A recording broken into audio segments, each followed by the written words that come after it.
श्री गोपाळ कृष्ण भगवान की जय। लीळा नंबर 536।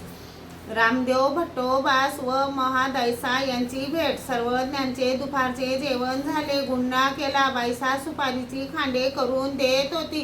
सर्वज्ञ आतल्या भिंती समोर उत्तराभिमुख आसनावर बसलेले होते। तेव्हा परमेश्वरपूरचे यात्रेकरू मंडळी अंगणात येऊन उभी राहिली। सर्वज्ञांनी पाहिले आणि टाळी वाजून म्हणाले, हे काय, परमेश्वरपुराहून यात्रेकरू आलेत वाटतं। तसेच सर्वज्ञ गुंफेच्या अंगणात आले। मग सर्वज्ञांनी श्रेमालिंगन दिले। त्यांनी सर्वज्ञांना दंडते घातले, श्रीचरणा लागले। मग सर्वज्ञ आत ओट्यावर आसनावर बसले। ते पण सर्वज्ञांजवळ बसले। त्यांना सर्वज्ञांनी आपणहून विचारले, श्री प्रभू आनंदाने राज्य करीत आहेत ना?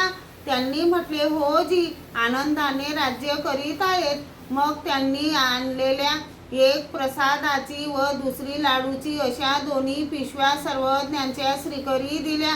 सर्वज्ञांनी श्रीकरी घेऊन